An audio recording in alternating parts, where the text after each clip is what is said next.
नमस्कार, मैं हूं दीपाली राणा। आप देख रहे हैं मिड कैप मंत्रा। शुरुआत करेंगे इस वक्त की हेडलाइंस के साथ।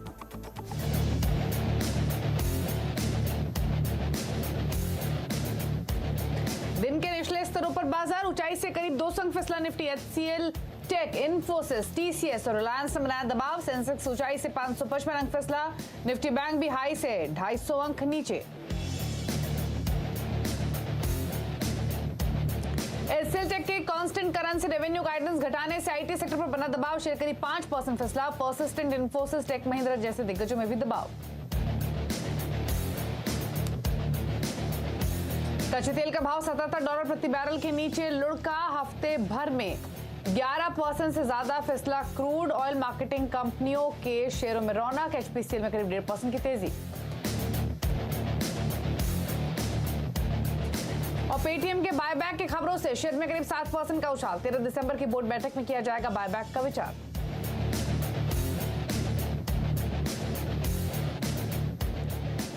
एचयूएल की हेल्थ और वेलनेस मार्केट में पैठ बढ़ाने की तैयारी। ओजीवा में 100% और न्यूट्रिशन लैब में करीब 20% जारी खरीदने का ऐलान। शेयर करीब 1% चढ़ा।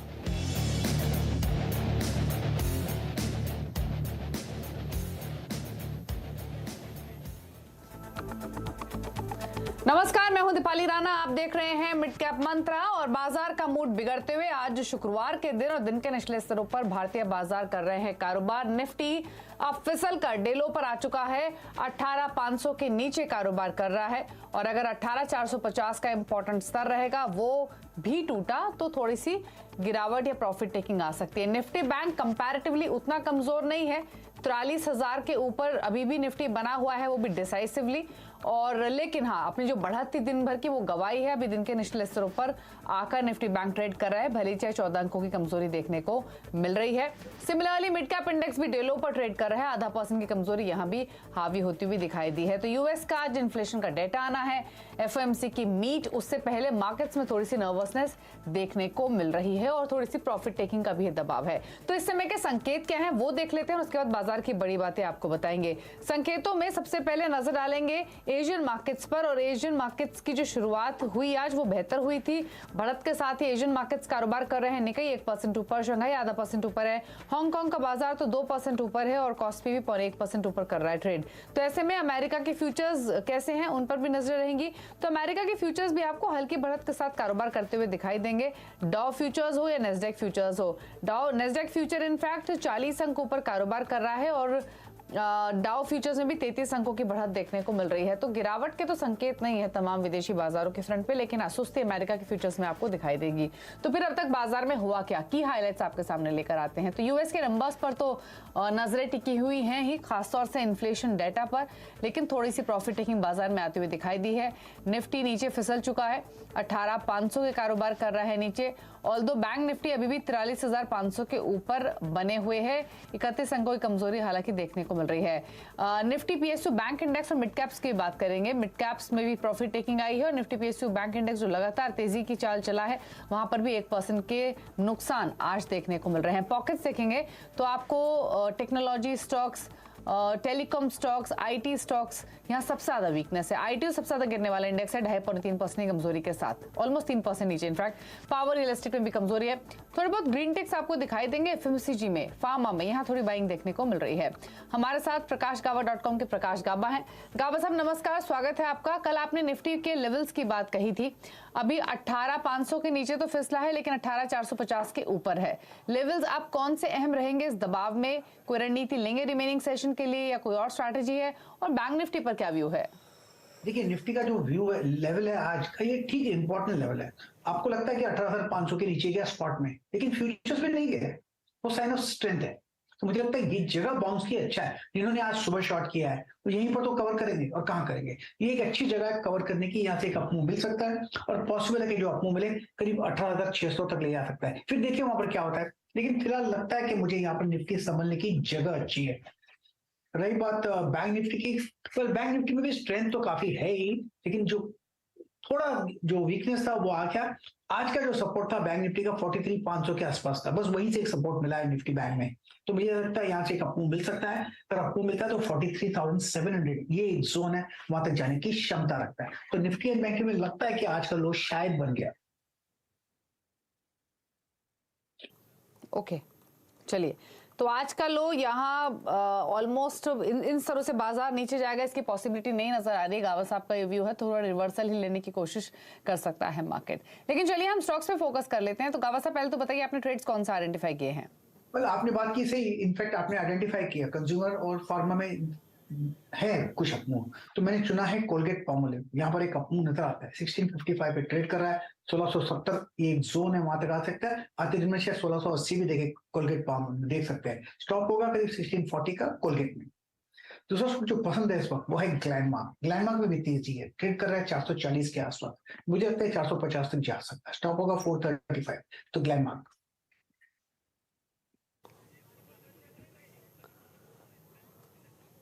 ओके, चलिए, तो ये है सजेशन आपके लिए ग्लेनमार्क फार्मा पर। ग्लेनमार्क फार्मा 441 के आसपास कर रहा है कारोबार, तो इन स्टॉक्स पर आपकी नजरें होनी चाहिए। लेकिन इस बीच एक खबर आपकी स्क्रीन पर लेकर आएंगे, और खबर है फर्टिलाइजर सेक्टर को लेकर कि फर्टिलाइजर सेक्टर को अतिरिक्त एलोकेशन हो सकता है लगभग 1 लाख करोड़ का। लक्ष्मण रॉय हमारे साथ मौजूद भी हैं, तो लक्ष्मण बताइए क्या डिटेल्स हैं?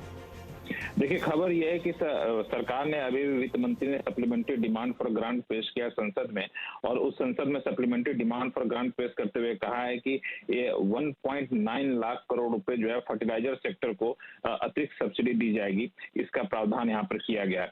1.9 लाख करोड़ जो अतिरिक्त सब्सिडी है, उसका मतलब ये हुआ कि अलग अलग हिस्से में बांटा गया है इसको, और ये है कि इसमें आपको पीएनके सब्सिडी के तौर पर 23,122 करोड़ रुपए की सब्सिडी दी जाएगी। यूरिया सब्सिडी के तौर पर 86,166 करोड़ रुपए की सब्सिडी दी जाएगी, और उसका भी यहाँ पे डिटेल दिया गया है, जिसमें बताया गया है कि जो ये सब्सिडी दी जा रही है वो इम्पोर्टेड के लिए भी दी जाएगी या घरेलू के लिए भी दी जाएगी। जैसे कि जो घरेलू पीएनके सब्सिडी होगी उसके लिए 14,889.67 करोड़ रुपए की सब्सिडी दी जाएगी। इम्पोर्टेड पीएनके के लिए 8,232 करोड़ रुपए की सब्सिडी दी जाएगी। इसी तरीके से यूरिया के लिए जो कुल 86,166 करोड़ रुपए की सब्सिडी है, उसके तहत जो है सो घरेलू यूरिया के लिए 71,860 करोड़ रुपए की सब्सिडी दी जाएगी, और इंपोर्टेड यूरिया के लिए 14,000 करोड़ रुपए से ज्यादा की सब्सिडी दी जाएगी। तो ये कुल है। तो जिस तरीके से अंतर्राष्ट्रीय बाजार में गैस की कीमतें बढ़ रही थी, खासतौर से फर्टिलाइजर के जो रॉ मटेरियल उनकी कीमतें बढ़ रही थी, उसको देखते हुए सरकार ने सब्सिडी बढ़ाने का फैसला लिया है, और संसद में आज सप्लीमेंट्री डिमांड फॉर ग्रांट में इसकी जानकारी और इसकी अनुमति कह सकते हैं एक तरीके से संसद से मांगी गई है। चलिए, तो ये तो अच्छी खबर फर्टिलाइजर क्षेत्र के लिए, और अतिरिक्त रकम इस सेक्टर को मिलेगी। सरकार देगी 1 लाख करोड़ से ज्यादा की राशि, और नजर रहेंगी इस पॉकेट पर। स्टॉक्स पर भी एक राय ले लेते हैं। आरसीएफ लोअर लेवल से थोड़ी रिकवरी दिखाते हुए, इनफैक्ट गाबा साहब आरसीएफ एक आउट परफॉर्मर रहा भी है, एक अच्छी स्ट्रेंथ इसमें हमने कॉन्स्टेंटली आते हुए देखी है। ये जो डिप मिल रहा है इसको यूज करना चाहिए खरीदारी के लिए, कंसीडरिंग कि बजट तक एटलीस्ट ये सेक्टर खबरों में रहेगा। आरसीएफ की बात कर रहे हैं आप, राइट? राष्ट्रीय केमिकल एंड फर्टिलाइजर, मुझे थोड़ा क्लैरिटी नहीं था। बजट तक तो एक्टिविटी रहेगी राष्ट्रीय केमिकल फर्टिलाइजर में। लोअर लेवल थोड़े देखने को मिल सकते हैं, लेकिन 120 का ये जोन है, यहाँ पर स्ट्रॉन्ग सपोर्ट जोन है आरसीएफ में। वहां से अगर बाउंस मिलता है तो अच्छी जगह बन जाती है ऐड करने की। ओके, तो खरीदारी के ट्रेड्स हैं, होल्ड कर सकते हैं, डिप्स मिले तो ऐड कर सकते हैं, लेकिन स्टॉक ने काफी अच्छी स्ट्रेंथ हमने लगातार आते हुए देखी है। लेकिन चलिए मिड कैप्स का हाल लेकर आते हैं आपकी स्क्रीन पर। इंडेक्स आधा % नीचे दिखाई देगा, लेकिन पॉकेट्स हैं कुछ जहां पर थोड़ी एक्शन तेजी की तरफ है, बाकी ज्यादातर पॉकेट्स तो दबाव में ही कारोबार कर रही हैं। इंडेक्स अब डे लो पर आ चुका है, 100 अंकों की कमजोरी दिखा रहा है मिड कैप का। और अगर स्टॉक्स दिखाएं तो सरकारी बैंक, हालांकि अगर आप अब से 1 घंटे पहले के इनके मूव्स देखेंगे तो ये दिन के ऊपरी स्तरों से हल्के हुए हैं सभी शेयर्स, फिर चाहे वो सेंट्रल बैंक हो या इंडियन ओवरसीज बैंक हो, क्योंकि 7-7, 8-8% की तेजी इनमें बनी हुई थी सुबह से। तो दिन के बाजार के साथ साथ ये स्टॉक्स भी थोड़ा नीचे आए हैं, लेकिन अभी भी हरे निशान में 1% से लेकर 4% की तेजी इनमें देखने को मिल रही है। साथ ही देखिए इंश्योरेंस स्पेस के स्टॉक, जीआईसी नहीं, जीआईसी री अगर आप देखेंगे तो वहां पर तेजी बनी हुई है, और न्यू इंडिया एश्योरेंस में 7% का मूव है ही, लेकिन जीआईसी री में भी काफी अच्छी तेजी बनी हुई है। जीआईसी हाउसिंग का स्टॉक है जो आपकी स्क्रीन पर है। इंश्योरेंस के अलावा एफएमसीजी पैक में मैरिको 2.5% ऊपर, गोदरेज कंज्यूमर में 2% का मूव है, वाडीलाल और कोलगेट में भी 1 से 4% की तेजी के साथ कारोबार फिलहाल होते हुए दिखाई दे रहा है। वाडीलाल इंडस्ट्रीज 4% ऊपर है, लेकिन मैरिको में भी एक अच्छी स्ट्रेंथ हमने आते हुए देखी है। फार्मा का हाल देखिए, ग्लेनमार्क फार्मा 2% ऊपर, जुबिलेंट फार्मोवा 8% ऊपर है, 1.5% ऊपर शेल्बी हेल्थ केयर स्पेस का स्टॉक, और सनोफी इंडिया में भी 2.5% 2.5% की मजबूती देखने को मिल रही है फिलहाल आज के सेशन में। अब दिखाते हैं वो पॉकेट्स जहां पर प्रेशर है। उसमें अब देखिए IT, Birla soft, intellect design, emphasis, first solution 3 से 5% की कमजोरी इन स्टॉक्स में बनी हुई है फिलहाल आज के सेशन में। साथ ही आईटी के अलावा आपको गिरावट आज के सेशन में रियल्टी पॉकेट में भी दिखाई देगी। इंडियाबुल्स रियल एस्टेट जितनी तेजी से चला था आज वापस प्रॉफिट टेकिंग हावी हुई है, 6% नीचे है। लोधा में 2.5% की कमजोरी, सनटेक रियलिटी 2.5% नीचे, प्रेस्टीज भी 1.5% नीचे कर रहा है कारोबार। तो यह है मिड कैप्स कहा, लेकिन आईटी पर फोकस करेंगे कि आईटी सेक्टर का मूड आखिरकार क्यों बिगड़ा हुआ है। टॉप लूजर में शामिल है एचसीएल टेक, लेकिन बाकी दिग्गजों में भी गिरावट हावी होती हुई दिखाई दी है। हमारे साथ यतिन मौजूद हैं पूरी डिटेल्स के साथ, रिसर्च के साथ कि आखिरकार क्या हुआ है कि एचसीएल टेक ने पूरे आईटी पॉकेट का मूड बिगाड़ा है। तो बताइए यतिन, क्या खबर है?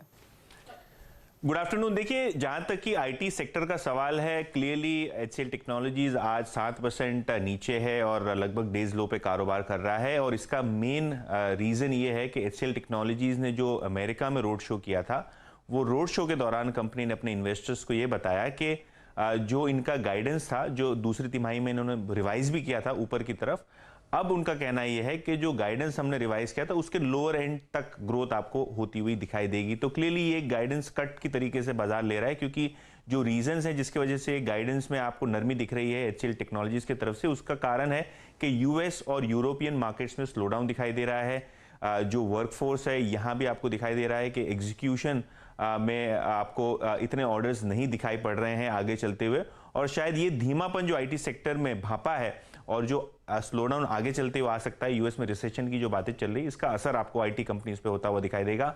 और लार्ज कैप जो बिग 5 आईटी कंपनीज हैं उसमें एचसीएल टेक्नोलॉजीज पहली कंपनी है जिन्होंने ये गाइडेंस में थोड़ा बहुत स्लो डाउन का इफेक्ट डाल के बताया है। अगर हम दूसरा इंपॉर्टेंट पहलू देखें, जो सर्विसेज ग्रोथ है, यहाँ भी आपको लोअर एंड पे एचसीएल टेक्नोलॉजीज कह रही है कि यहाँ ग्रोथ आएगी, जिसके वजह से स्टॉक में दबाव बना हुआ है।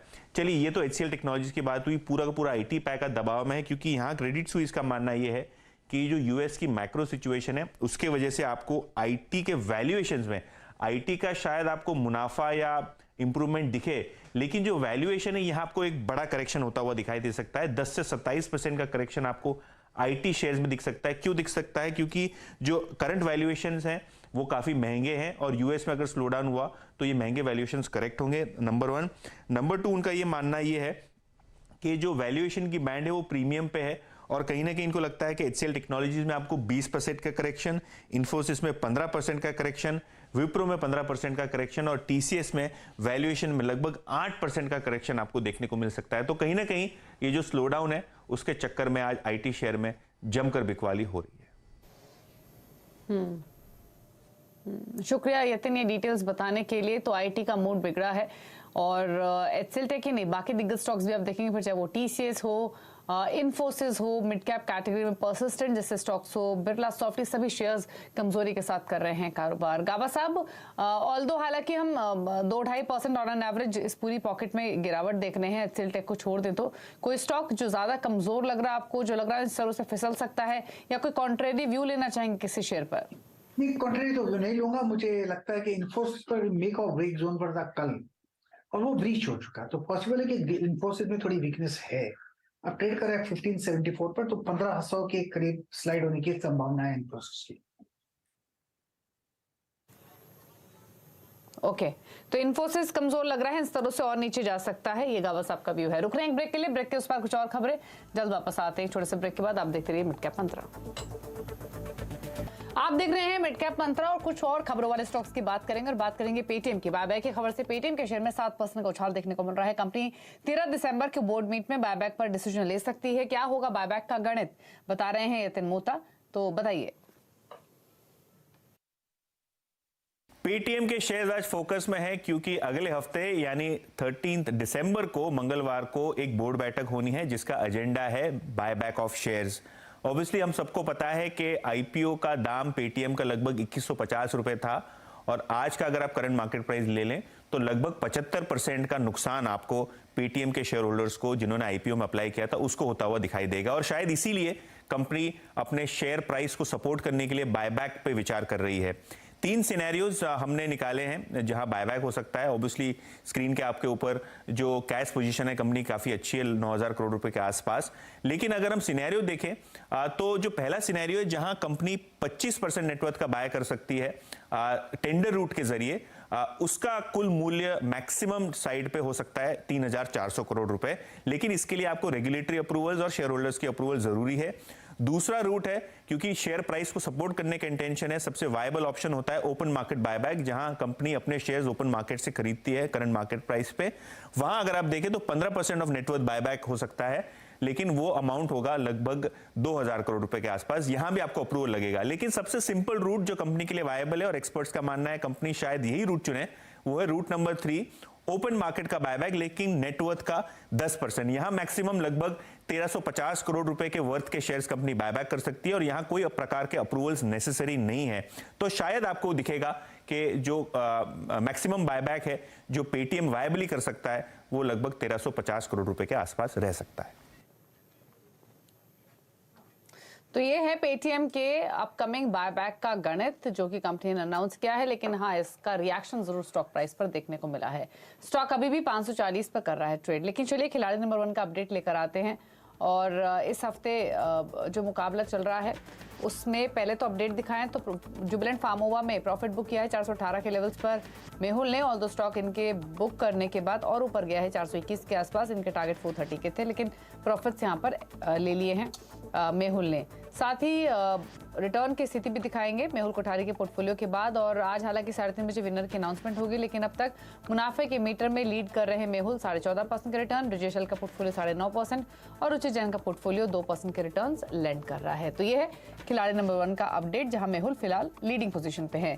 लेकिन म्यूचुअल फंड इंडस्ट्री के कई दिग्गज विजनरी आज से केवल 5 दिन बाद एक जगह एक छत के नीचे जमा हो रहे हैं। और इन दिग्गजों के प्रमुख हैं उषा थोराट, अनंता बरुआ, नीलेश शाह। इनके साथ ही इंडस्ट्री के कई दूसरे जानकार भी money control mutual fund summit में भाग लेने वाले हैं।